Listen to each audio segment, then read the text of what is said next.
Salam alaikum wa rahmatullahi wa barakatuh.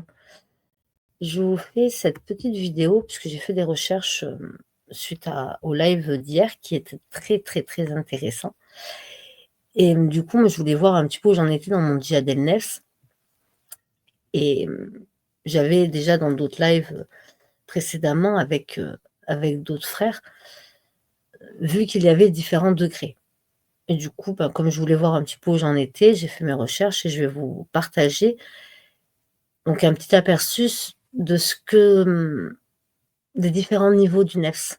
Comme on sait, il y a 7 niveaux. Donc il y a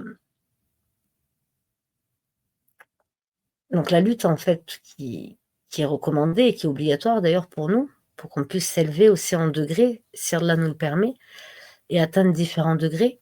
Je vous le rappelle, chaque âme est éprouvée selon sa capacité. Et après, Allahu a'lam, et n'hésitez pas en commentaire si je me trompe ou si j'ai fait une erreur, de m'en informer afin que j'y remédie. Je me place sous la protection d'Allah afin d'éviter de m'égarer et d'égarer qui que ce soit. Donc pour revenir au sujet de cette vidéo, donc les niveaux du nefs, cette lutte va passer, selon les capacités de chacun, du combat, enfin de la lutte pour atteindre le moi impérieux, jusqu'à atteindre le moi purifié et parachevé. Et par cela, il va passer par le moi accusateur, le moi inspiré, le moi stable et solide, le moi satisfait, le moi agréé pour être purifié et parachevé. Donc c'est le nefsi amara, le moi impérieux, le nefsi lawama, le moi accusateur, le nefsi mulima, le moi inspiré, nefsi mutmaina, le moi stable et solide, nefsi radia, le moi satisfait, nefsi mardia, le moi agréé, et nefsi safia ou nefsi kamili, le moi purifié et parachevé.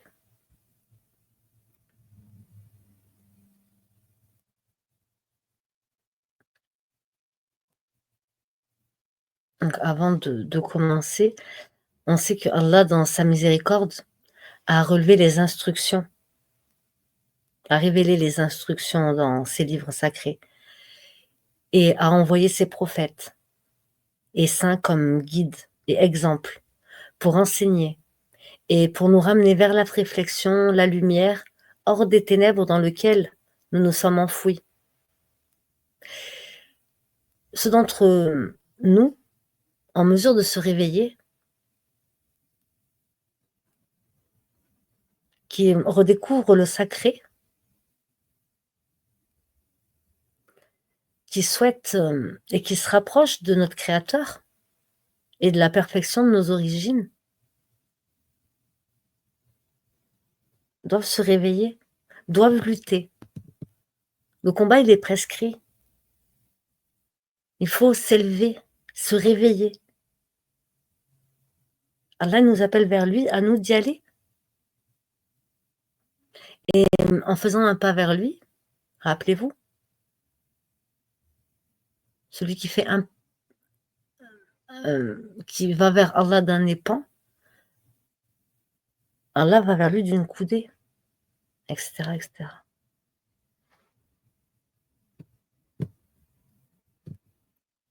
Et si tu y vas en marchant, il viendra à ton courant.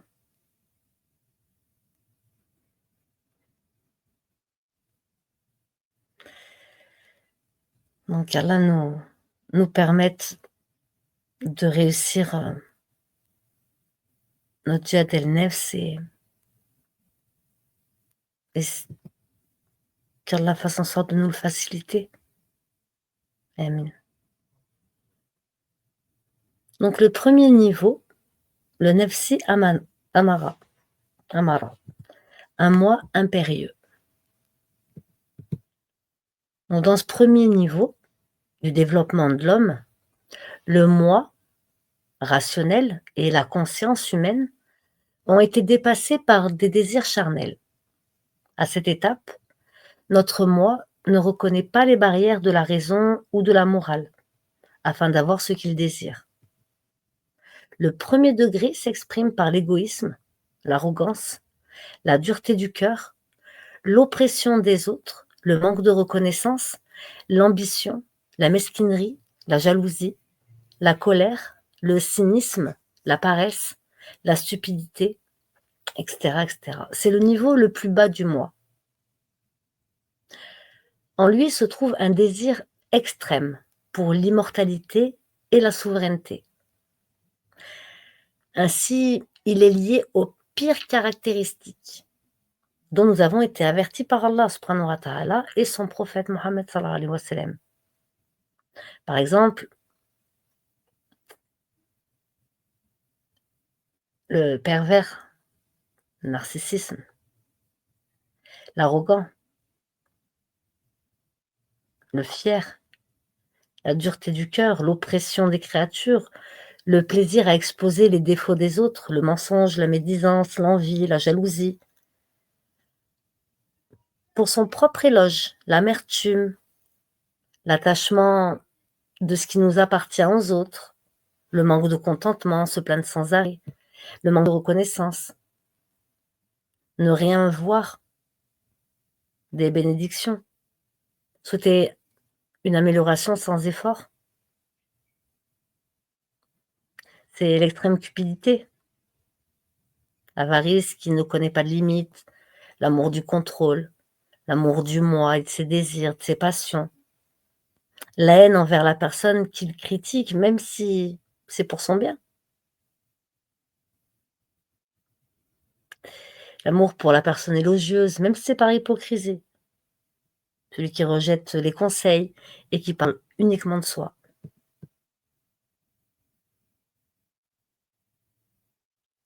À l'origine, le nefs, notre propre identité, notre personnalité et réalité personnelle ou notre ego, était l'un des cadeaux du Créateur à l'être humain. C'est notre âme, notre nefs. Mais parce que nous laissons le nefs pencher vers le matérialisme, le désir, la passion, et prendre plaisir seulement dans la vie mondaine, notre nefs est presque devenu animal, bien que sa forme reste celle d'un homme. À ce niveau du nefs dirigeant, toutes ces influences sont très prononcées. Pour s'en libérer, quelqu'un de fort doit nous tenir par la main et nous en extraire. Il est très difficile, si ce n'est impossible, de le faire soi-même.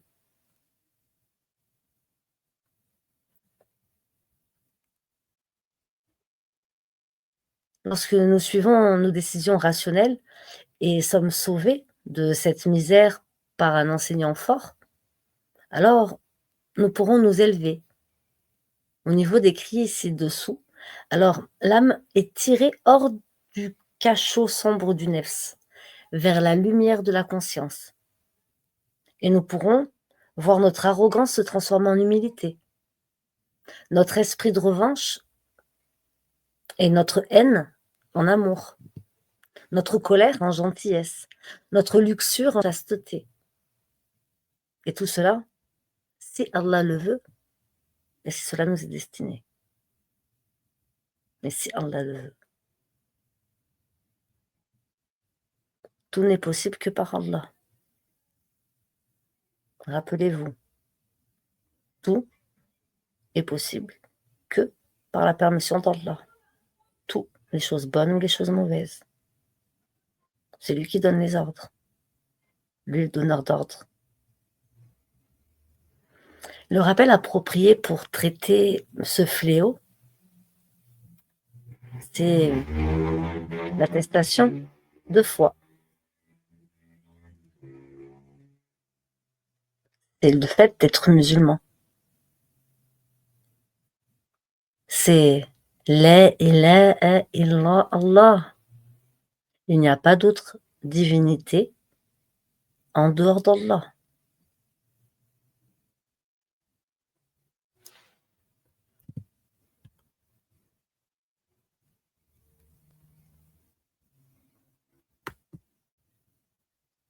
La deuxième étape du développement de l'humain, lorsqu'il devient conscient de ses actions, est capable de différencier le bien du mal et regrette ses mauvaises actions. Mais il ne peut pas être encore totalement arrêté de faire du mal parce qu'il est très dur de rompre les habitudes de son état précédent. Il tente de suivre les obligations de sa religion. Il prie, jeûne, paye l'aumône et essaye de bien se comporter. Mais il veut être connu tel qu'eux, en tant que personne réformée. Il fait la publicité de sa piété, de ses bonnes actions, et attend la sympathie des gens. Cela rend son comportement hypocrite. Parfois, il s'en rend compte, le regrette et essaye de changer. L'hypocrisie est le principal danger à ce niveau. Il existe en plus 2 grands dangers, l'arrogance et la colère.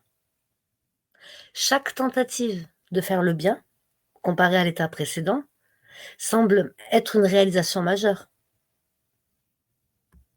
Alors on pense être le meilleur et se fâcher contre les autres qui semblent ne pas nous respecter. L'arrogance, le mensonge à soi-même, l'hypocrisie, la colère et l'intolérance peuvent prendre le dessus. Au niveau du nefs, Wama, le diable, qu'Allah nous préserve de lui, injecte son arrogance dans nos veines et nous murmure. Tu es aussi bon que tes enseignants m'entendent maintenant. Et tu en sais autant qu'eux. Et plus tu te comportes d'une meilleure façon. S'ils étaient capables d'appliquer dans leur propre vie ce qu'ils enseignent, ils ne seraient pas la moitié de ce que tu es. Tu n'as plus besoin de leurs serments ou de leurs conseils. Maintenant, laisse les gens admirer ta sagesse et tes actions, afin que tu sois un exemple pour eux. Non seulement les chuchotements du diable, les waswas, mais toute la vie terrestre est contre l'étudiant de cette étape. C'est un moi qui est en fluctuation constante entre obéissance et désobéissance. Une fois, il est réfléchi et chute, une autre fois, il est conscient et résiste. C'est la station naturelle, à partir de laquelle nous commençons à la naissance et depuis laquelle nous chutons ou nous nous élevons. C'est le signe de la fluctuation entre les caractéristiques des gens de ce monde et celles des gens de l'autre monde. Malgré sa position plus élevée comparée au moi impérieux, les 2 désirs d'immortalité et de souveraineté sont toujours actifs. Certes, dans une moindre mesure, affaiblis. C'est la première étape vers le salut du moi et le premier pas vers sa purification et le succès.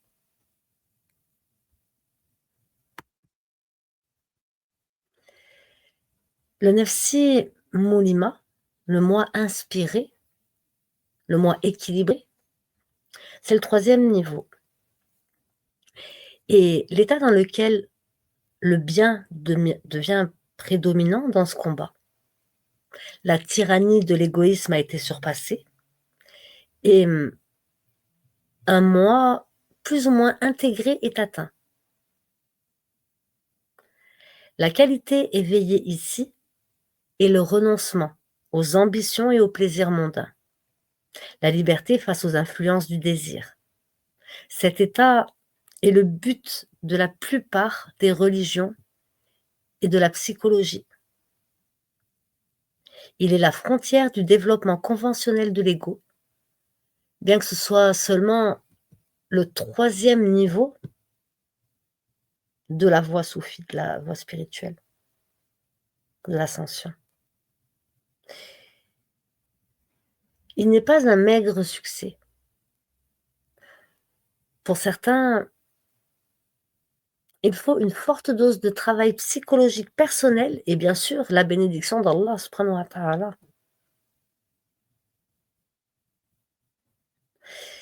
C'est l'étape durant laquelle l'étudiant est récompensé pour ses efforts, son opiniâtreté et son obéissance au moi supérieur et à son maître spirituel.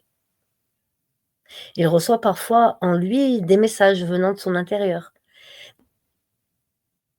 des inspirations sans son, sans mots qui le guident, l'encouragent à lui donner la force de continuer dans son avancée.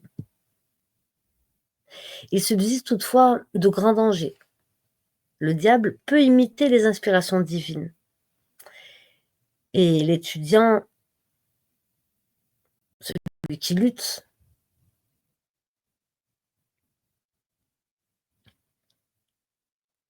celui qui étudie à dompter son âme, ne pourra peut-être pas les différencier. C'est pour cela que le conseil d'un maître est primordial. Quelqu'un qui saura distinguer les vraies inspirations des fausses imaginations.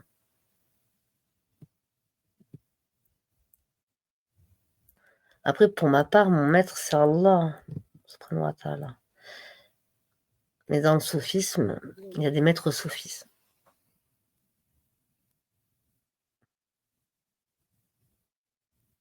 Comme Ali ibn Arabi, je crois qu'il était. À son âme. Yarla Werlem.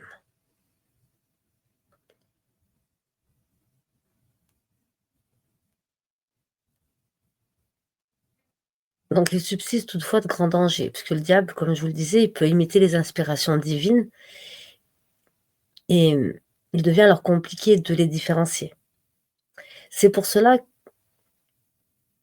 que c'est durant cette période que la relation entre le chercheur et le maître doit être la plus rapprochée. Le chercheur ne devrait rien cacher à son maître. Il devrait révéler tous ses espoirs, ses peurs, ses fautes, même s'il éprouve du ressentiment ou une opposition envers son enseignant. Il doit les lui confier. Ils sont comme les symptômes d'une maladie qu'un patient doit révéler au médecin, en qui il a confiance. Tout comme il tient compte du conseil donné, du régime prescrit, ou qu'il prend le médicament donné, s'il obéit au conseil de son maître, il pourra progresser.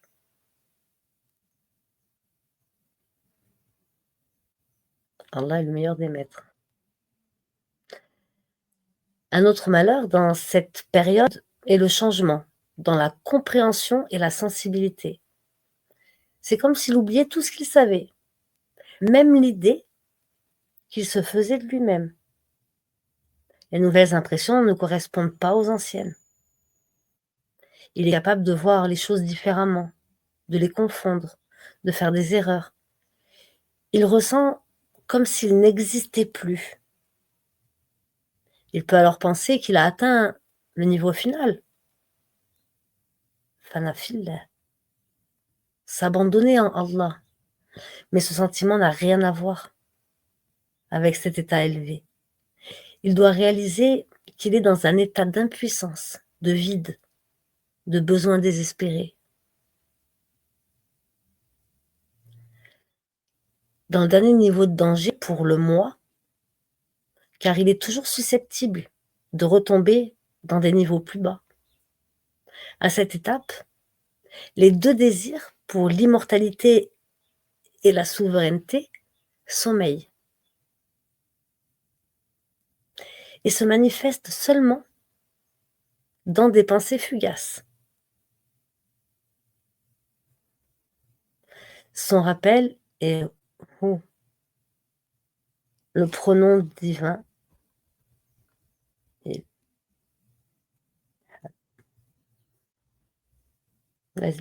son rappel, c'est Hu, H-U. Donc Allahu a'lam sur ce que ça veut dire.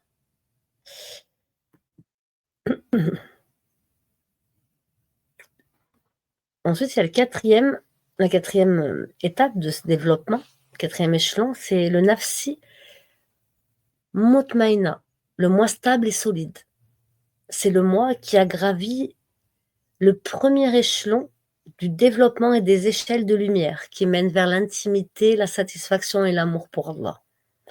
Le raffinement est atteint en augmentant son dévouement et l'acquittement sincère de ses obligations en respectant la voie authentique par tous ses aspects, particulièrement le respect dans les relations humaines et la bonne conduite dans les actes d'adoration, comme le prophète sallallahu alayhi wa sallam l'a dit.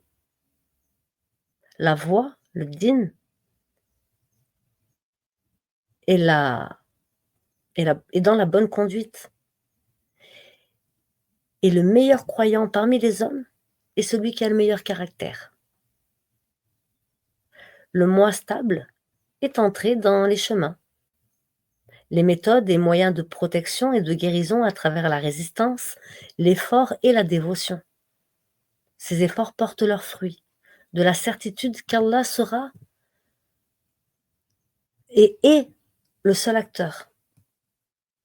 Il est la cause et le guide de tout, car il n'y a d'autre divinité que Allah.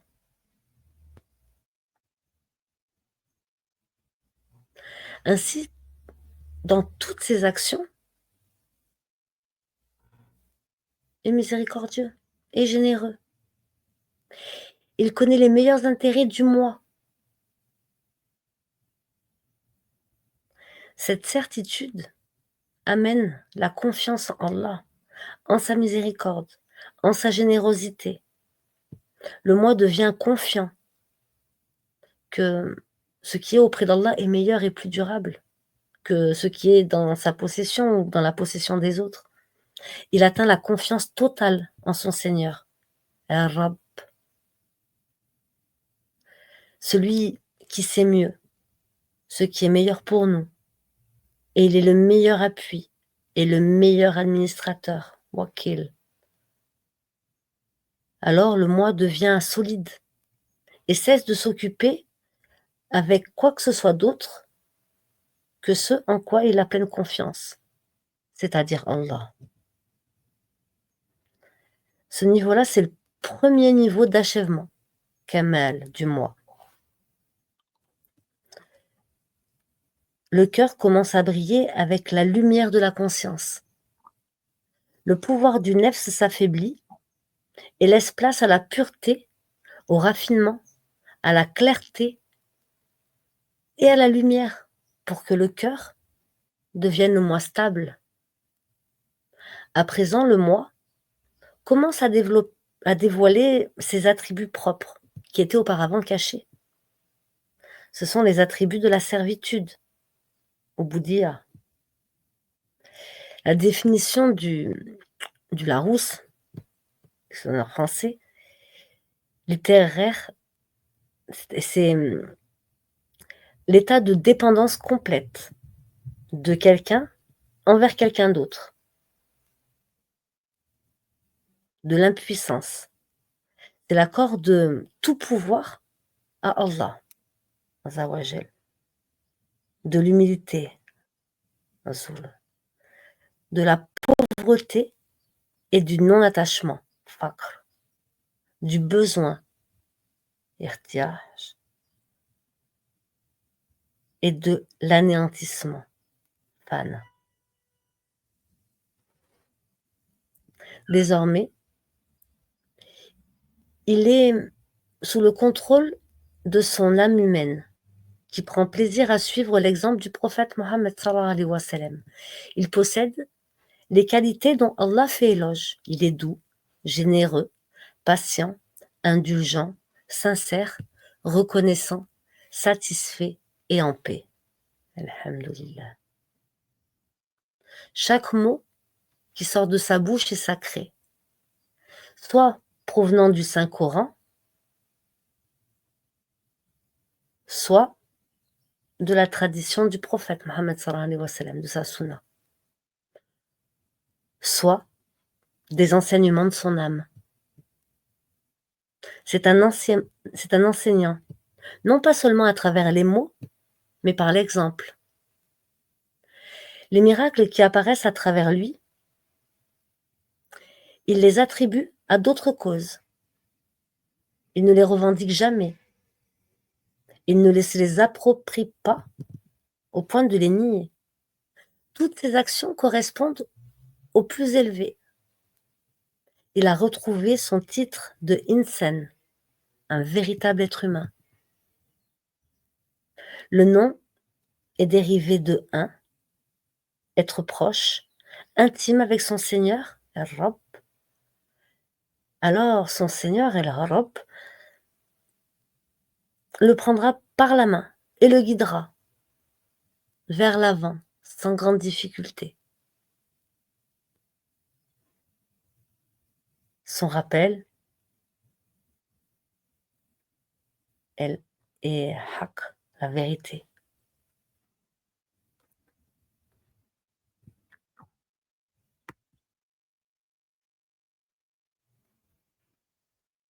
Une fois ce niveau atteint, nous arrivons dans le nefs radiya, c'est le moi satisfait. Dans le Coran, dans la sourate 89, au verset 28, Allah subhanahu wa ta'ala nous dit « Retourne vers ton Seigneur satisfaite », etc. Comme le moi stable s'élève vers son Seigneur, les lumières du cœur augmentent et emplissent tout le corps, transforment le désir sensible du nefs vers le désir pour lequel le prophète Mohammed sallallahu alayhi wa sallam a amené le Coran. Désormais, la difficulté et l'aisance sont identiques, tout comme le tort ou l'avantage, est conservé ou donné. Cela parce qu'il est devenu certain qu'une fois assuré que chaque action vient d'Allah uniquement, Allah est maître, souverain et créateur. Allah est celui qui offre sa miséricorde et sa compassion. Il est le tendre, le bienveillant envers lui. Tout ce qui provient du bien-aimé est accepté. Ainsi, tout devient satisfaisant. Alhamdulillah. À ce niveau, le credo du moi, et s'il est testé, il est patient. S'il est comblé, il est reconnaissant. S'il est lésé, il pardonne. Il est devenu le moi avec un cœur saint. Il fluctue dans tous ses états entre la confiance, le tawakkul, et l'éloignement, le tafwid. La satisfait, rida, et la soumission, taslim, à Allah. Les caractéristiques de ce moi sont la réjouissance, la gratitude, la reconnaissance constante quoi qu'il arrive.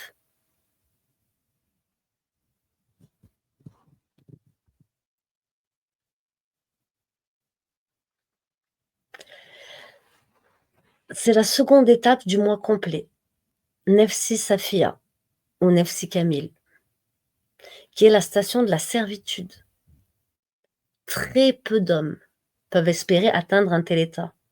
À partir de ce niveau, l'étudiant apprend par les mots et ou les exemples d'autres que lui-même grâce à l'ilm el-yakin, la connaissance acquise. Désormais, il approche le niveau de connaissance à travers l'expérience personnelle et les révélations. La haine el-yakin, la certitude. Jusqu'à maintenant, tout était relatif. Maintenant, lui offerte la vérité, haqiqa. La manifestation de cet état d'amour, un amour qui embrasse tout. Il voit toute personne et toute chose comme les manifestations parfaites d'Allah, les aime comme les actions du bien-aimé d'Allah, du bien-aimé Allah. Il atteint l'abandon parfait en tout ce qui arrive. Voilà la vérité de l'islam. Il y a une harmonie parfaite dont il est conscient. Il n'y a pas d'erreur envisageable, car il est le maître de son nefs, et le nefs lui-même est devenu musulman, se soumettant à son Seigneur. Il ne veut rien de plus que ce qu'il a alors, et il ne demande rien pour lui à Allah. Mais lorsqu'il prie pour quelqu'un, ses prières sont immédiatement entendues. Il est élevé dans la dimension spirituelle alors que, dans la dimension matérielle, il attend de servir. Son acceptation, sa soumission, son plaisir, sa gratitude et son amour pour son Seigneur sont si parfaits que le Seigneur y répond avec son plaisir pour son serviteur en retour. Son rappel est Aïe, le vivant.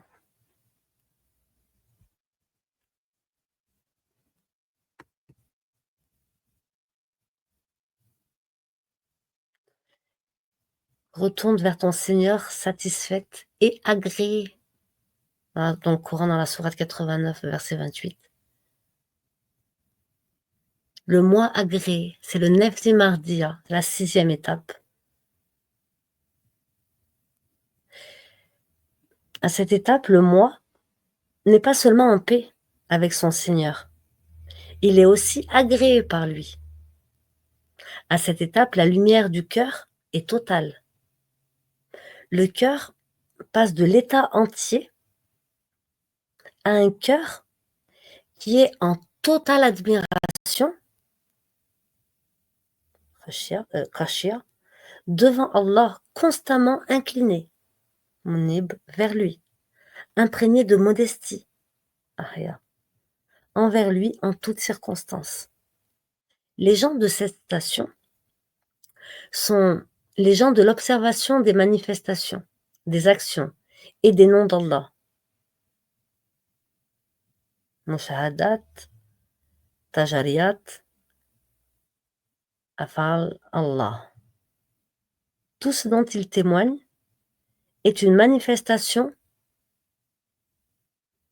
de ces noms. Ces personnes sont aussi douées de développement et de miracles pour leur permettre d'appeler les gens à l'amour d'Allah. Ces miracles sont essentiellement pour ceux qui nient ou rejettent la vérité, mais qui sont en même temps appelés à Allah. Il leur envoie des miracles par le biais des gens de cette station pour que leur nefs se soumettent à ces miracles et reviennent grâce à Allah subhanahu wa ta'ala sur son chemin. Lorsqu'Allah aime un de ses serviteurs, il le cherche et l'appelle à lui. Si une fois appelé, le serviteur répond, alors il est approché. Sinon, Allah va le chercher à travers les épreuves ou des miracles. Le commandement d'Allah doit être et absolument inévitable. Cette station est la dernière des stations de la foi, Iman. Et à travers elle, le moi s'approche de la plus belle station, qui est l'Irsen, qui est le but et le désir du cœur de tout serviteur. À ce niveau se manifeste le lien entre le créateur et le créé, avec un amour commun aux deux. Le créateur trouve dans l'homme parfait les qualités qu'il lui a octroyées lorsqu'il l'a créé, comme il le dit dans le Coran, dans la sourate 95 au verset 4. Nous avons certes créé l'homme dans la forme la plus parfaite, ses noms les plus beaux, ses attributs qu'il a enseignés à notre ancêtre, Adam, alayhi salam, se manifestent dans le chercheur. Alors, l'être humain parfait, qui a atteint le niveau où il mérite le plaisir d'Allah, où il a perdu toute caractéristique animale, ainsi que toute ses aspects humains imparfaits lorsqu'il était sous le contrôle de son nefs. Désormais, les attributs divins d'Allah sont manifestes en lui. Il voit la vraie réalité, la vérité, la hakika, car il est béni avec ayn al-yakin, avec la certitude. Il voit la beauté de toutes choses, aime tout le monde, pardonne les erreurs de ceux qui ne savent pas. Il est clément, généreux, ne demande jamais rien, au service de tous, de la meilleure des façons, pour les éclairer de la lumière de l'âme et de les protéger du danger de leur nefs et les ténèbres du matérialisme. Tout ce qu'il fait est pour l'amour d'Allah et en son nom. Il est difficile de reconnaître ces hommes.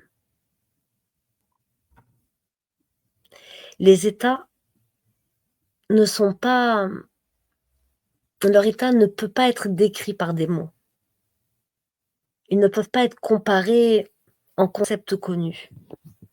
Une caractéristique identifiable particulière à eux est qu'ils sont toujours dans un équilibre parfait, comme le centre d'un cercle, le pivot d'une balance, parfaitement centré, pas plus ni moins que le juste milieu. Le rappel de cet état est appelé Qayyum, l'immuable.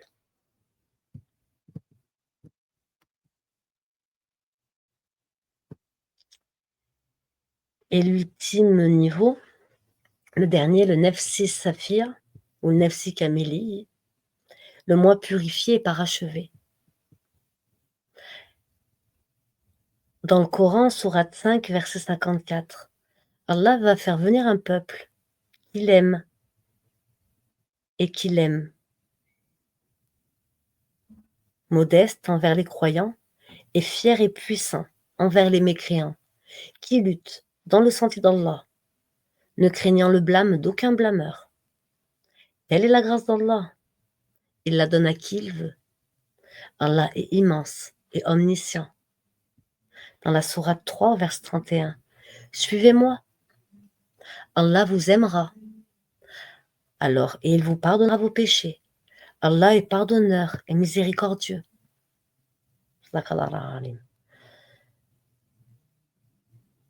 Notre soumission est à Allah et notre adoration est pour lui. Donc le moi purifié et parachevé, c'est la station de la beauté. Makam el-Insan. Elle est au-dessus de toutes les étapes de la foi qui la précèdent. À ce niveau, le serviteur est entré pleinement dans la plus belle station. Et alors il entre dans la lumière de son bien-aimé. Dans la station de 2 portées d'arc. Et plus près encore, dans les pas du bien-aimé. Mohammed sallallahu alayhi wa sallam. Que la paix et les bénédictions d'Allah soient sur lui. Dans cet état, le moi apprécie les lumières de la manifestation des attributs et de l'essence d'Allah. Tajaliyat, el-sifat, wa el-zat, el-ilahiyya. C'est un moi angélique, le moi de la lumière dans les corps humains. En vérité, il est désintéressé. Il n'a pas de choix. Et si on lui présente un, il choisira seulement ce qu'Allah aime et apprécie. Si on lui demande s'il reçoit ou s'il est privé de quelque chose, il ne reconnaîtra pas la différence, car l'amour s'est emparé de lui. Et il n'a que faire des causes. Il est anéanti à travers l'amour, le hub, la fascination, wallah, et la passion, ishq. Dans la lumière de la beauté et de l'essence du Seigneur. El-Rabb. de toute cause qui est son bien-aimé et son protecteur. Les gens de cette station sont les gens de l'amour divin. Ils sont les gens qui suivent les pas du prophète Mohammed sallallahu alayhi wa sallam. Ils sont occupés avec leur amour et leur adoration de la vérité et ne sont pas distraits par la création, sauf pour remplir leurs obligations. Et puisqu'ils sont devenus un miroir de la lumière de Mohammed sallallahu alayhi wa sallam, ils sont constamment dans sa présence prophétique.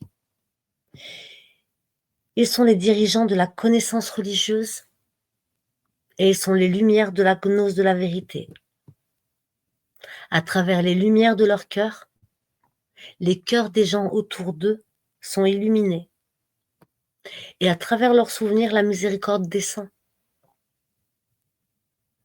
Et ils ont tout ce qu'ils désirent, et leur unique désir est l'amour d'Allah et de son messager, sallallahu alayhi wa sallam. Ils ne courent pas après le monde,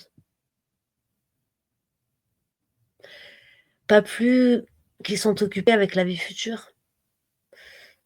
Tout ce qui leur importe est l'intimité avec Allah, de l'entendre, d'être proche de lui, au point de ressentir un simple moment de séparation comme une souffrance plus grande que l'enfer. Les pieux seront dans les jardins ou parmi des ruisseaux, dans un séjour de vérité auprès d'un souverain omnipotent. Coran, verset 50, sourate 54, verset 54-55. À ce niveau-là, on est dans un milieu de tout. En trouvant le centre, l'âme trouve sa place. C'est un point sans longueur ni profondeur, ni couvrant aucune zone ni espace. De fait, il est pur. Il n'y a pas de souhait ni de demande. C'est le début et la fin. Quand l'être qui possède la pureté de l'âme bouge, son mouvement est un pouvoir merveilleux. Quand il parle, c'est de la sagesse et de la musique pour les oreilles. Quand il se montre, c'est de la beauté et de la joie pour ceux qui le voient. Tout son être est en adoration. Chaque cellule de son être est une prière continue pour son Seigneur.